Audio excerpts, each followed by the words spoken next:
in today's class we will go through a very important derivation for conduction, namely the derivation of the general energy equation for heat conduction problems.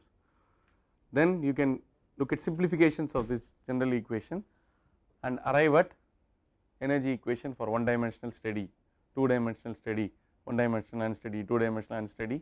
This is basically applicable for three kinds of coordinate systems: Cartesian coordinates, cylindrical coordinates, spherical coordinates. Okay. Since it is easy to derive it for Cartesian coordinates, we will do it only for Cartesian coordinates, and then we will say it can be derived for both the cylindrical and the spherical coordinate system, and we will use, I will write out only the final forms of the equation. Okay.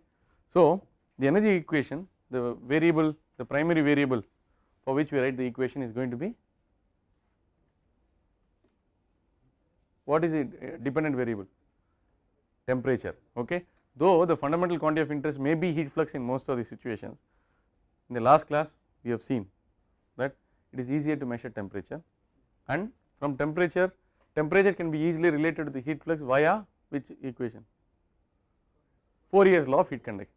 So, if you want to determine the heat transfer in conduction, if you are able to write down a governing equation, partial differential, ordinary differential, whatever equation in temperature, if you are able to solve it and get the temperature field, then at the boundary or wherever you want, you can apply the k dt by dx and get the q. We also saw that the q is a vector, heat flux is a vector which is orthogonal to the isotherm. Temperature is a scalar, but heat flux is a vector. We saw isotherms for the slab, and I asked you to figure out how the isoflux lines will look like, right.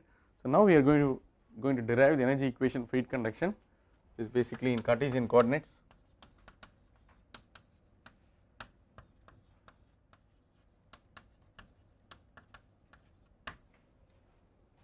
So, this is the x, y, z coordinate. So, z is coming out of the blackboard, okay. Z is coming out of the blackboard. I take an arbitrary volume, arbitrary shape which has got a volume V. I am considering an elemental volume dV. The elemental volume is a cuboid with dimensions dx, dy and dz. This body is moving with a velocity which is given by V. V has got three components u, v, w. Sir, why do you want to have a moving body in conduction? I told you welding rod problem or moving heat source problem, or some bullet or bomb, bullet or cannon is fired, that source is also moving, okay, or welding rod is moving. So, we have to derive the heat conduction equation in its most general form, and then in many cases we will say this velocity is 0 and reduce it for the stationary case, because 99% of the time it will be the stationary case, but we should have a general equation to cover the cases where the body is moving. Okay. Now, we have identified dx, dy, dz. Now, we have to identify the various terms which contribute to the law of, and apply the law of conservation of energy to this. Okay. So, we will start this.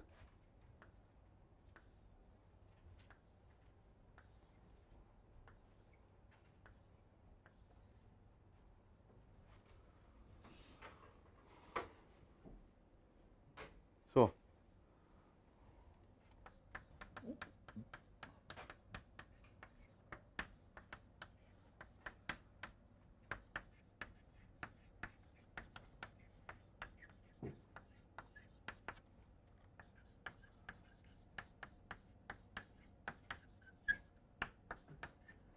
applying the first law of thermodynamics to the CV, the control volume,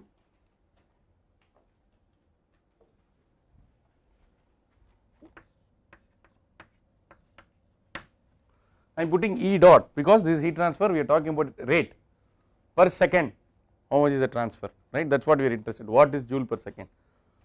So, E dot in, what is it, whatever the energy is coming in plus, no,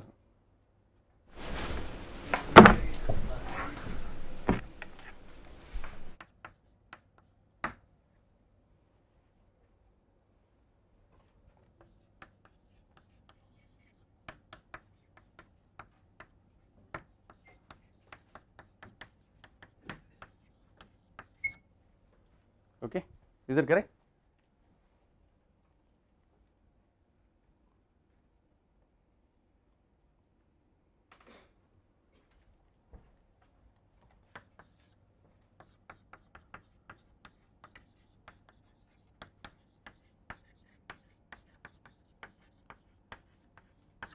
assuming there is no work done across the control volume, otherwise Q minus W is equal to delta E.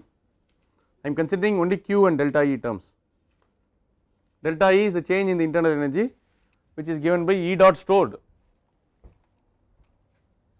okay. E dot in is the energy which is coming in, E dot out is the energy which is going out. The energy which is coming in need not be just only because of the conduction, the body is moving, it can also be because of advection, okay. So there is an incoming energy. If there is no heat generation and steady state prevails, the incoming E dot in must be equal to E dot out, simple, okay. But if E dot in is not equal to E dot out, then the body may be depleted of its internal energy, or there may be an accumulation of internal energy over time. That means the temperature will increase, so there will be a E stored, E dot stored, right.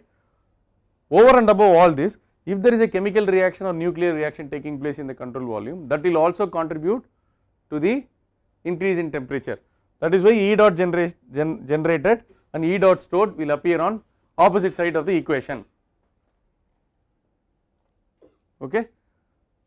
Are you getting the point? If it is continuously generating heat like the Fukushima reactor, and you are not able to dissipate the heat, what will happen? E dot stored will increase. E dot stored means enthalpy or energy will keep on increasing, temperature will increase, okay. Now the goal is to write down mathematical expressions for each of these terms and convert it into a partial differential equation in temperature, okay. Now it is generic, it is universally applicable, we are not applying any particular rate laws.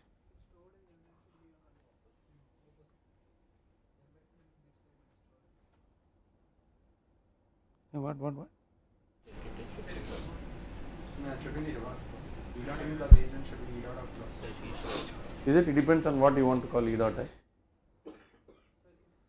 Heat is generated and there is no heat in, then there must be heat out. What? If energy, if there is a generation of heat and there is no input of heat, then there must be a net output of heat. I didn't follow. Positively I didn't follow. Egen is non-zero. Egen is non-zero, okay. En is non-zero, is zero, and E stored is zero. E out must be positive. So they have to. So there are no problems on E in and E out, they have to be on two sides. Everybody agrees that E generated and E stored must also be on opposite sides. Now there is a sign convention, there is a problem whether this must come, how you consider? So what you are saying is E in is coming, E generated is also coming, let both be on one side, okay, fine.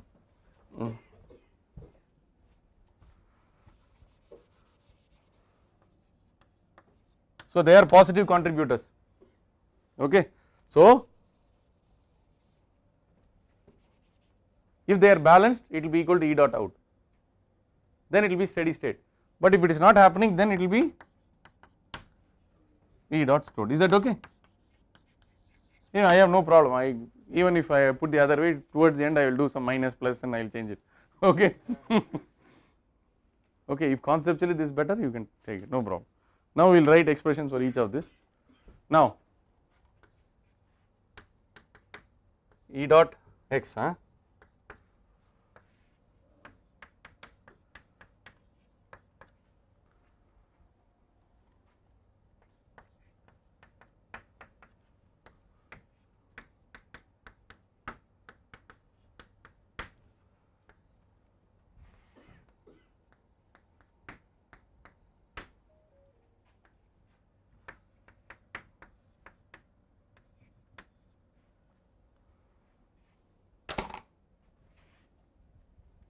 okay.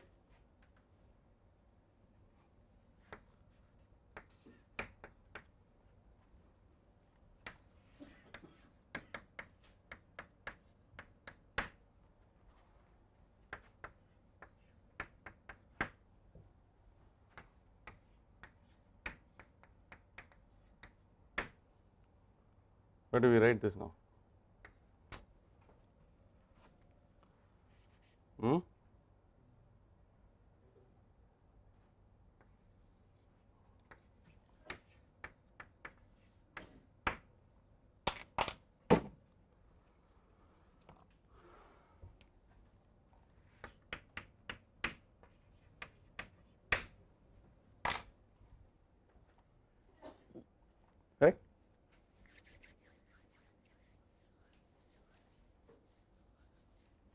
Okay.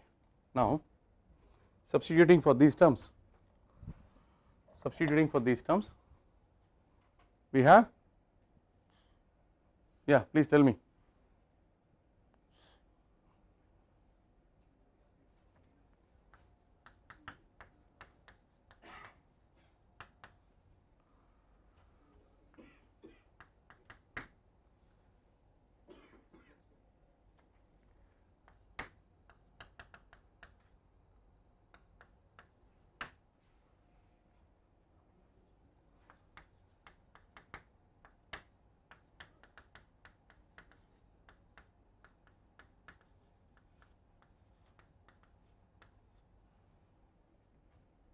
Correct.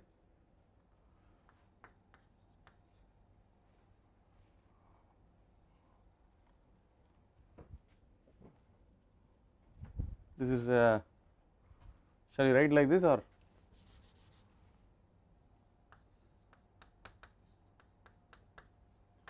if somebody writes doesn't like this, you expand. Okay.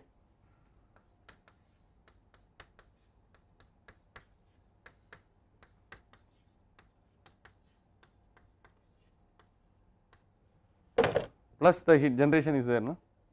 Huh? Each generation I will call Q generation, Q, huh?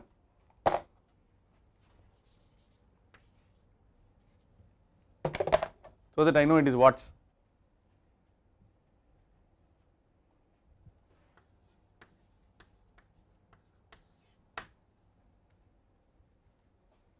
Okay. Now we start applying the particular rate laws. So far I have not done anything, I am just doing bookkeeping, I am doing accountancy, I am balancing left side, right side, that is all. Okay.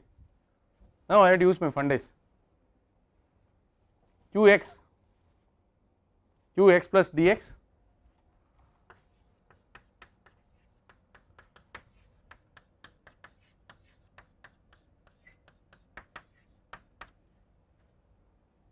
is that correct? 3 Qy plus dx y dy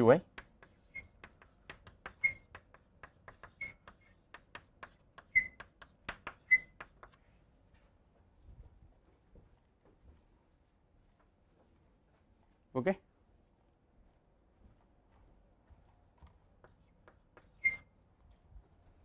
Qz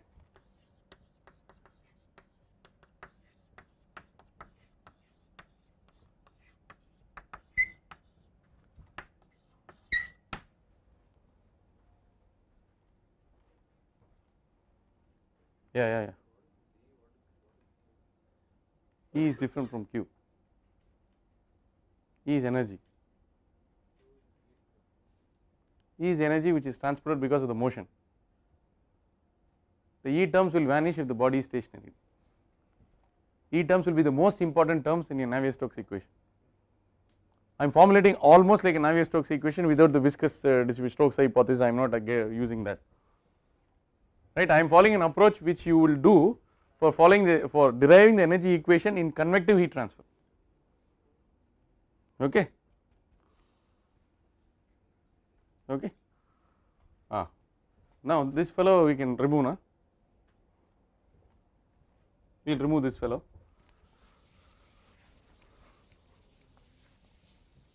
I can straight away say that the body is stationary, and Vikram, I can straight away say that the body is stationary, and I can give you a very elementary equation.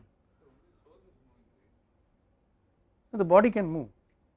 Source is moving is an example. Do not think that I am writing the equation for welding rod. Welding rod is an example, that is all.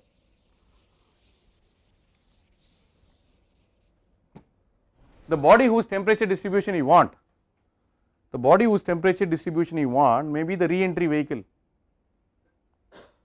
That body itself is moving. You will say, sir, in that re-entry vehicle it is moving in one direction. Suppose it has got 3 components and there is something like that, then we will take care of the general formulation. Is it okay? Finally, we will knock off all the E, do not worry. Right. Now, what about this?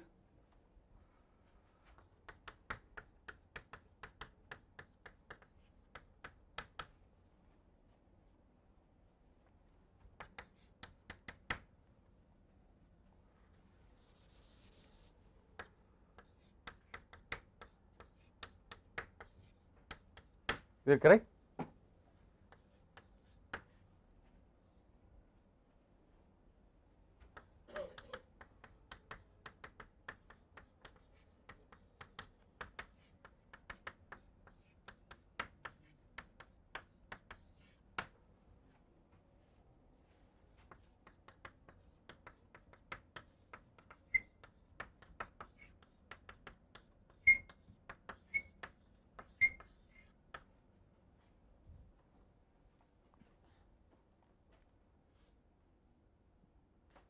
So far so good, right?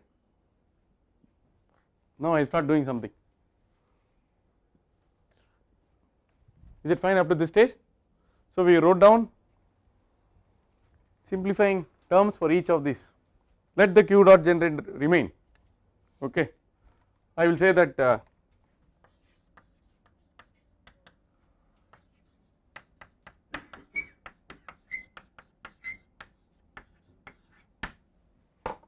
I will also say that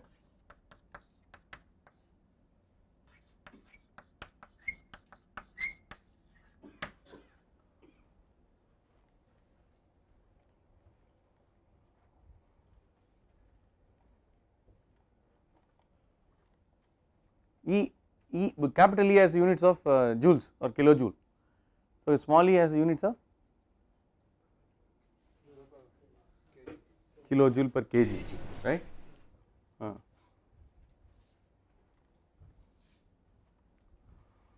This also we can remove, right?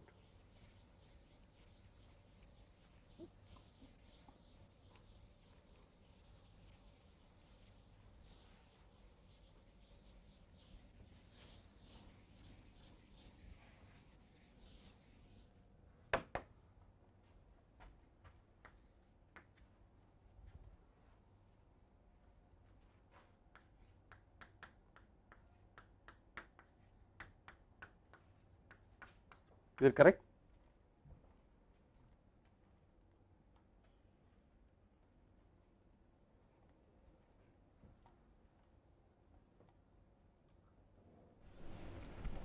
What is dx by dt? U. Very good.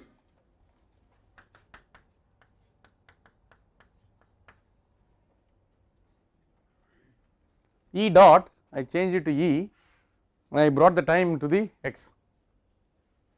Okay, so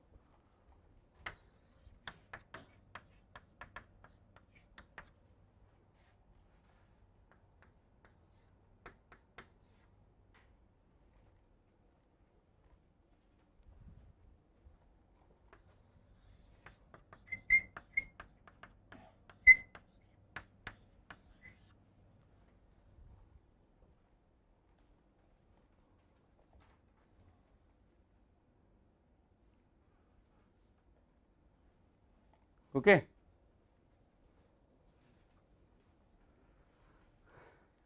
That is not the only thing we are capable of doing, we will do other things. Okay, fine. What is qx doing here?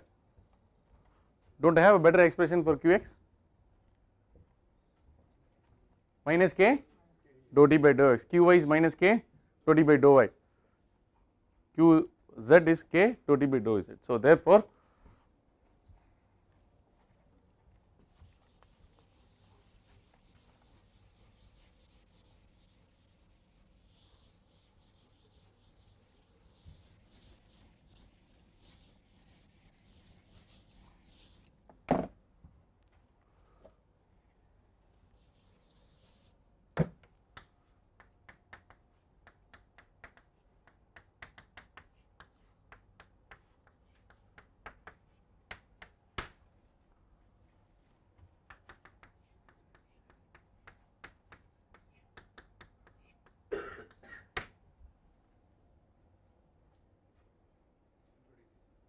huh? Yes. What will be the area?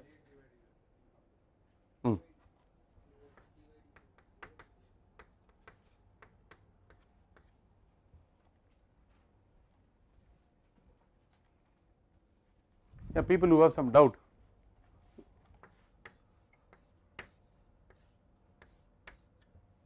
Okay, this is the Qx. The Qx is passing through this area, that area is dy dz. I did one more thing, I removed the dy dz out of the bracket, I am allowed to do that, correct? Oh.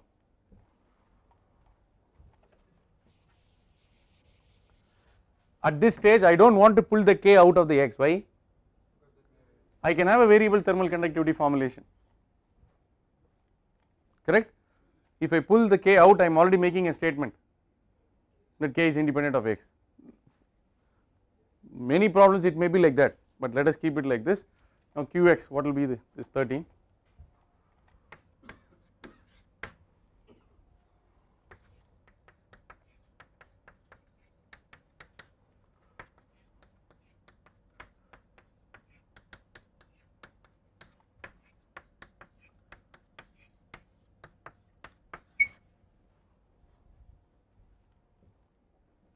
Similarly, you can write an expression for Qz minus z plus dz.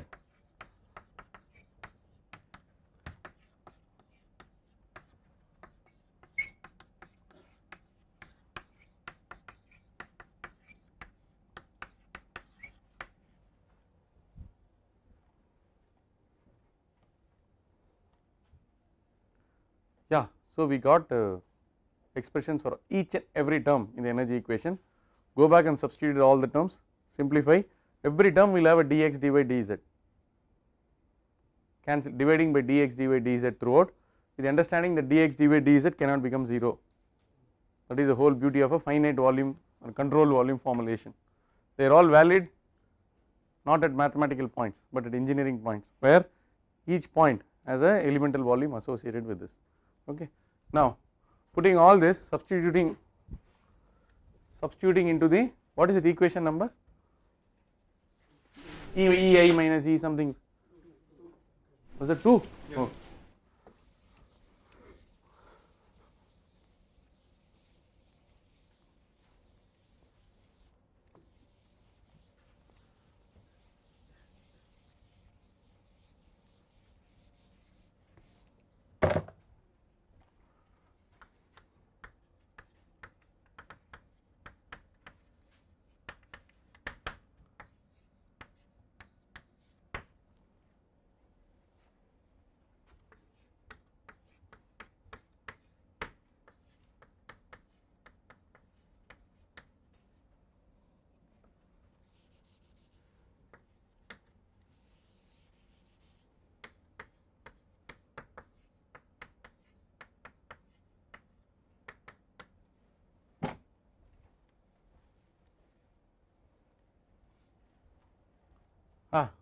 You are not alert. Qx minus q is minus dou q, and q itself is minus, no? Therefore, this will be plus.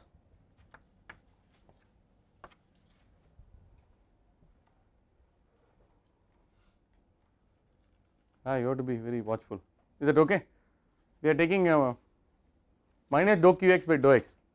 Fortunately, the dou qx itself has a minus. So this will be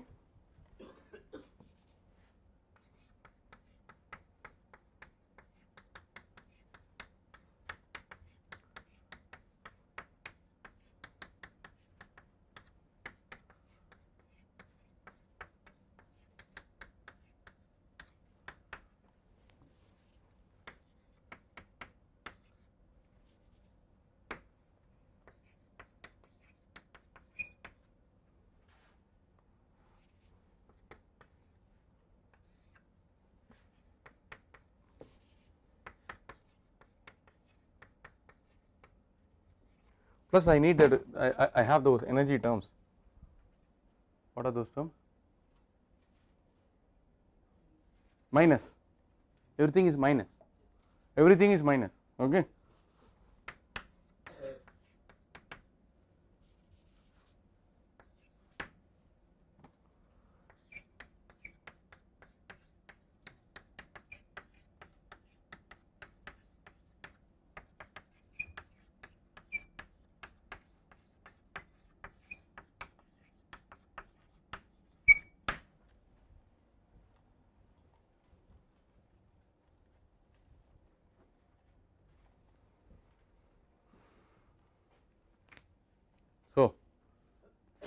it is good for us, all the terms have dx dy dz, that also reinforces our belief that we have not made any mistake. Okay. Cancelling dx dy dz throughout.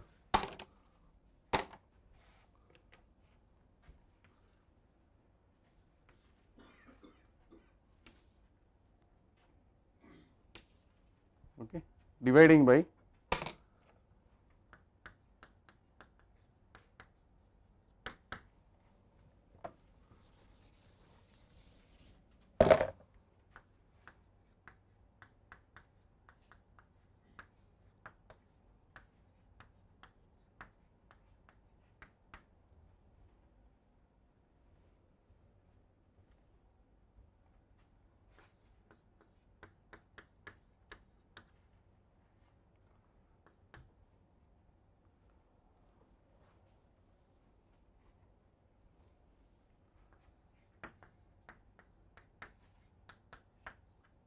is that correct?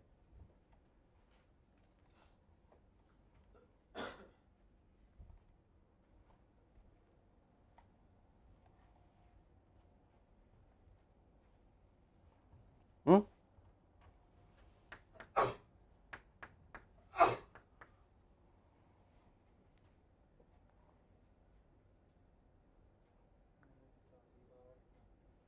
Hmm.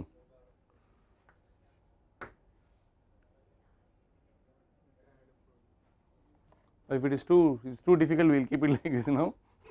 Next step we will do. So we will keep it like this, minus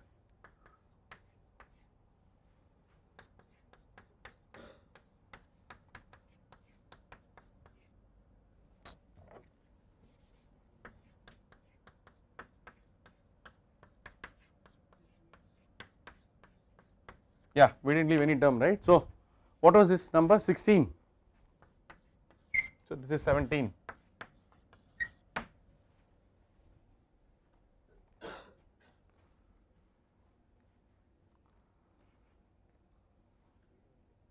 Any problem, Vinay? Yeah, please feel free. Huh? No problem. Okay. Now, can we make some simplifying assumption? Let us say that the substance is incompressible, so the density is constant. I mean, it is not a great sin we are committing by doing that. Mostly we are dealing with solids. Okay, we are not dealing with gases. Gases anyway, convection will start. So, assuming that the substance is incompressible,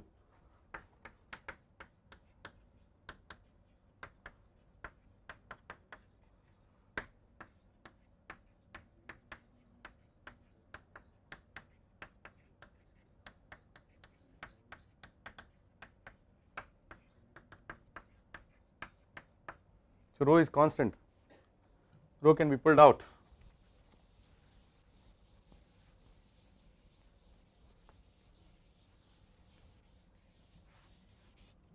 Then what can you say about E?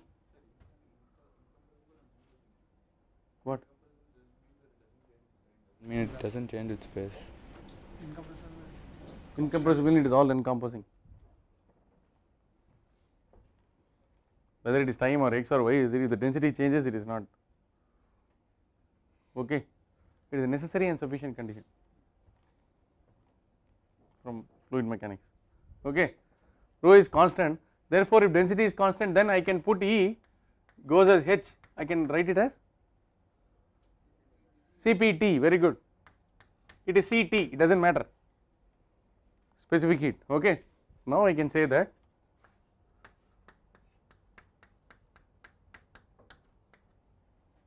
or y, Cp also is constant. I can make it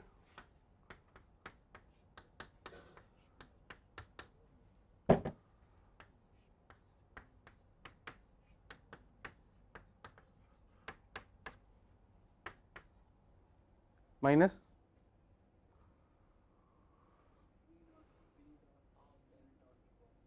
now tell me V dot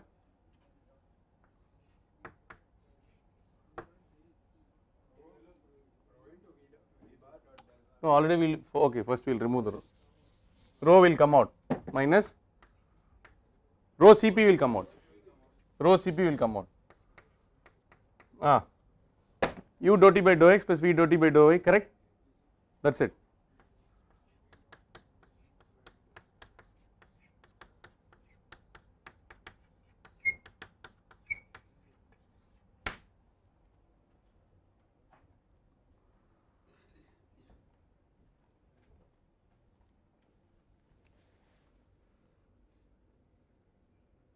Okay. People who learn convective heat transfer, you remember that u dou t plus v dou t will be the advection term in your energy equation in convection. It will be the advection term in your, okay. So we can take the advection term to the left hand side. So we can have rewriting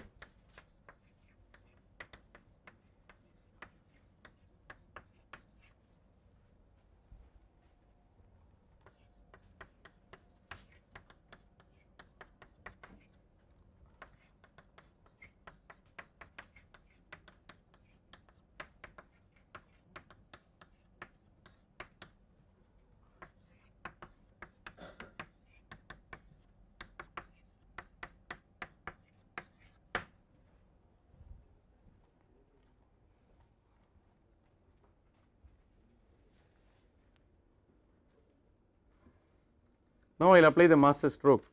If the body is stationary, u equal to v equal to w equal to 0, okay.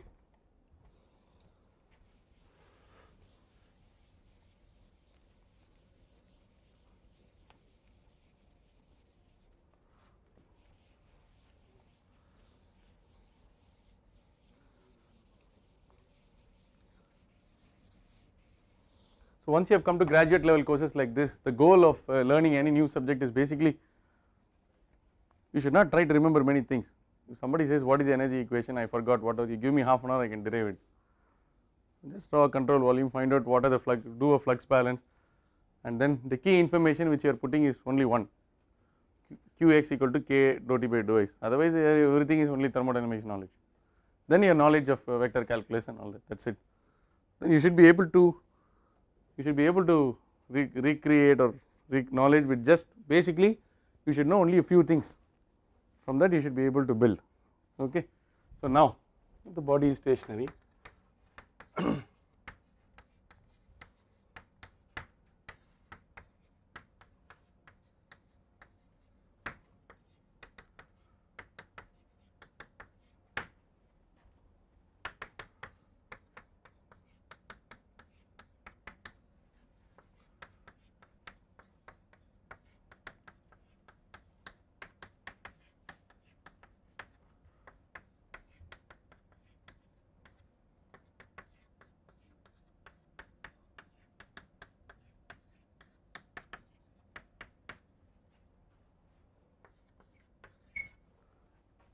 so this is a very familiar this is the most widely used energy equation in convection, okay. Which one? Outside. Yeah, del dot. Outside Sure. becomes- Then k or delta will become the scalar one.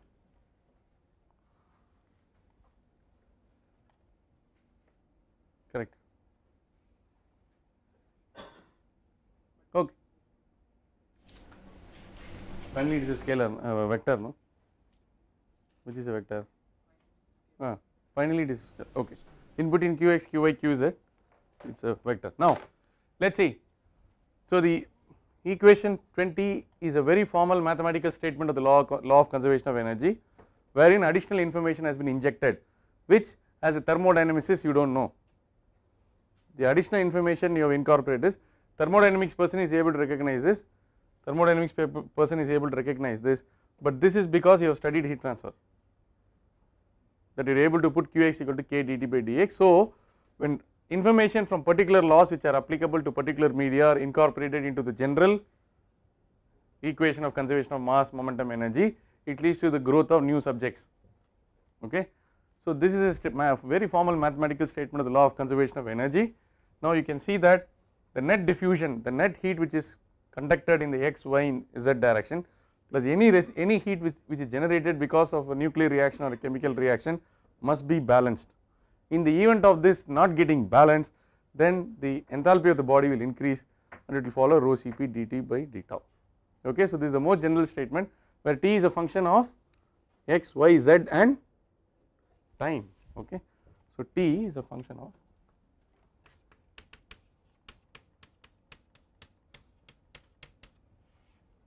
now we can look at simpler forms of this. If k is a constant,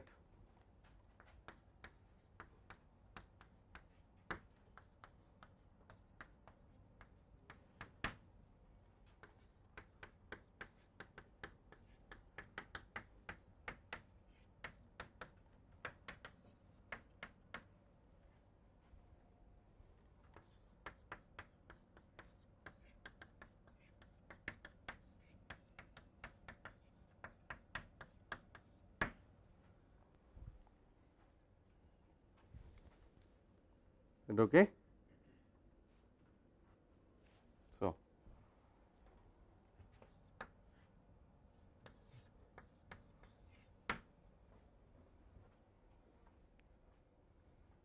what is k by rho Cp? Rho Cp if k is alpha, I always ask. K by rho Cp is alpha. K by rho Cp is alpha. Okay, alpha.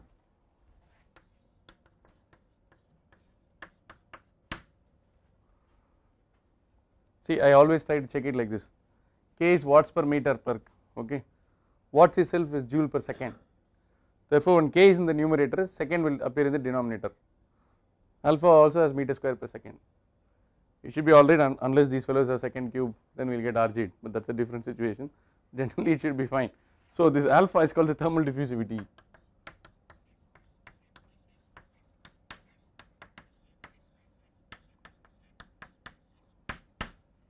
The thermal diffusivity gives you an idea of how fast a thermal disturbance propagates in a medium.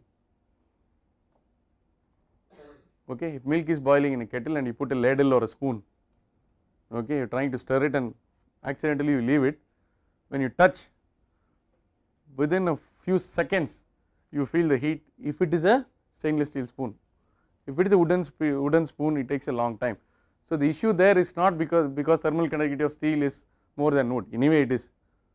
But even for same thermal conductivity, if rho and Cp are different, there the disturbance alpha, the disturbance, thermal disturbance, how far it propagates or how quickly it propagates is decided by the property called thermal diffusivity alpha. So, the thermal diffusivity alpha is a critical parameter only for unsteady heat transfer problems. For steady heat transfer problems, it will be the thermal conductivity which will decide the flow of how much of heat is transferred, the speed with which a disturbance propagates, or for the given time how far a thermal disturbance will propagate.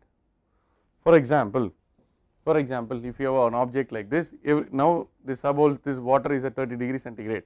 Now I keep eyes on this left side. Okay.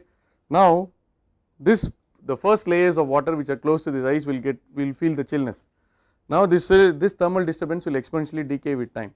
Okay. So the alpha will decide at a given time how far into this water bottle will the effect of the ice propagate. Okay. If it is alpha is higher, it will propagate faster. If alpha is lower, it will not propagate that much. In fact, later on we will see that the penetration thickness, what will be the units of this?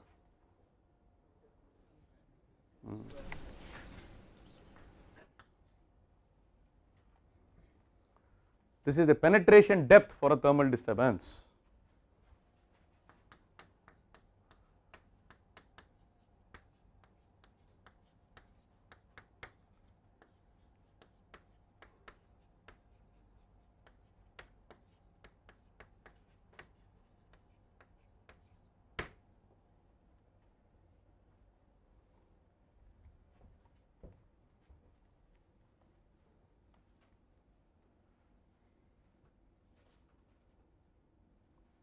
Okay, so it is the product of alpha into.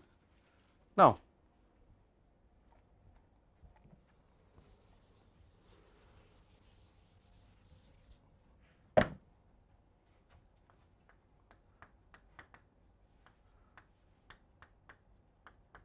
if the net conduction plus the heat generation is balanced, then there is no rate of change of enthalpy of the material. for steady state conditions,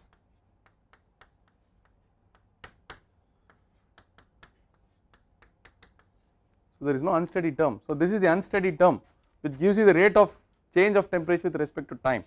There is no unsteady term, therefore we get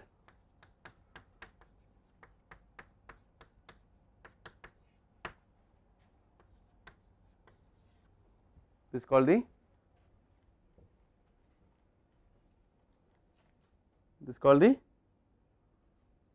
the Poisson's equation.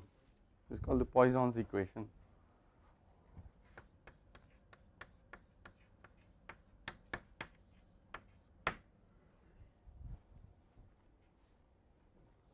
If q triple prime is also 0, then it reduces to the Laplace equation.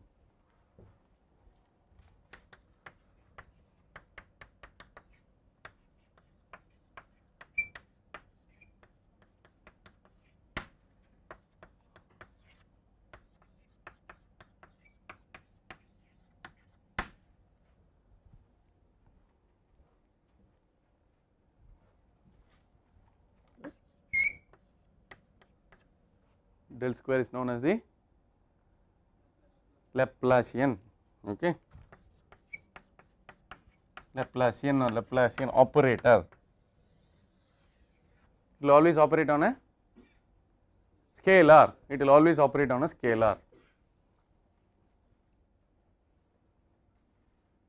Do you remember any other Laplacian kind of operator in fluid mechanics? Stream function, del square psi, right, and electric potential will come in electrical basic fundamentals of electrical engineering and all, okay, right. Now can you solve the equation right away by analytical method of separation of variables or numerical whatever? What is required to close the problem mathematically? Boundary conditions and initial conditions are required.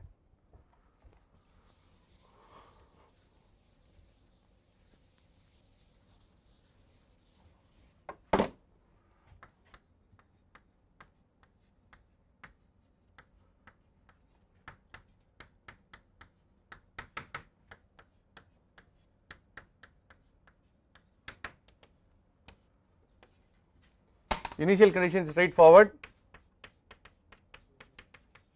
at t equal to 0 equal to t is equal to t specified, or at t is equal to 0 you specify flux.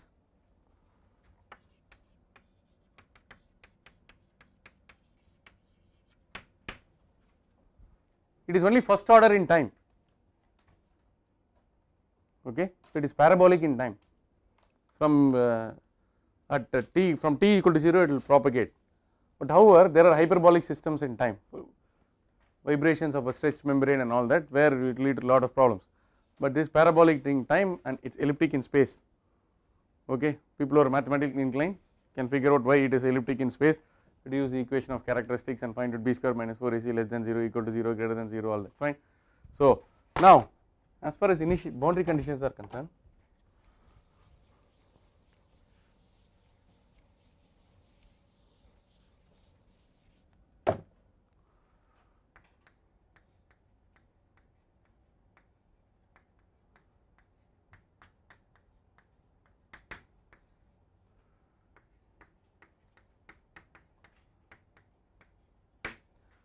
first kind is basically you say x equal to 0, t is equal to T1, say, that is temperature is specified, this is called the Dirichlet condition, okay.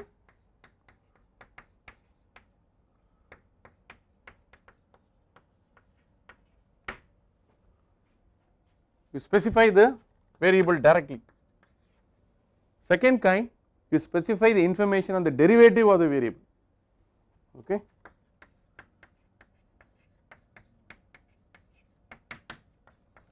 This is just an illustration, x equal to 0, x equal to somewhere, I can make it very general, x equal to x of s, this thing, I am putting it in a manner which is easy for you to understand. We will say minus k q boundary,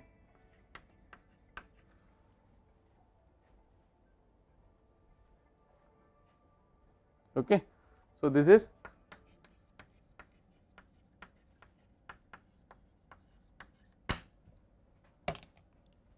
called the Neumann condition. What will be a special case of this?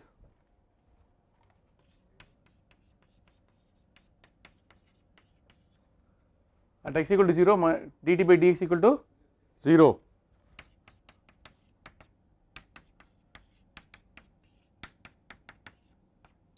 What do we call this condition? Heat transfer. Adiabatic or insulated.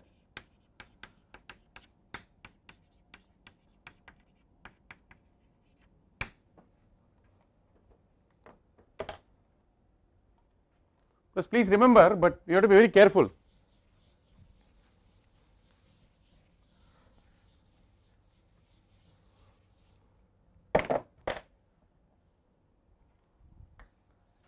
I have a slab like this, okay. I say this is 100 degrees centigrade. I want a steady state solution. I want a steady state solution to the problem. I am keeping it insulated on all sides. You want to do your BTech project with me, on first day I give you this problem. What will happen to you? Heat is coming from the top, but there is no way for the heat to. So, physically impossible boundary conditions you should not apply. You should know whether it is feasible first. Anyway, quickly you can see everywhere it reach 100 or whatever. It is basically a difficult system to solve. Are you getting the point? So, if you are applying, if some surfaces are insulated, you have to watch out. If one or more surfaces are insulated, you have to find out whether there is a path for the heat to enter and whether there is a path for the heat to leave. Otherwise, steady state solutions will not come out of the problem. Okay, this is pure common sense.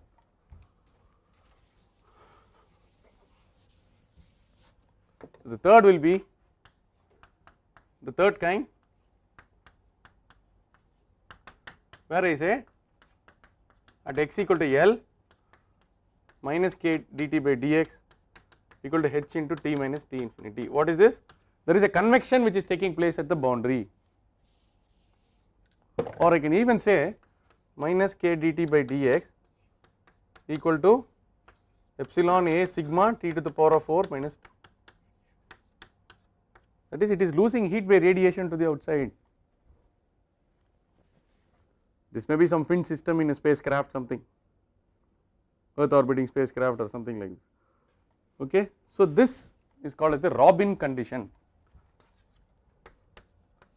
that is third kind.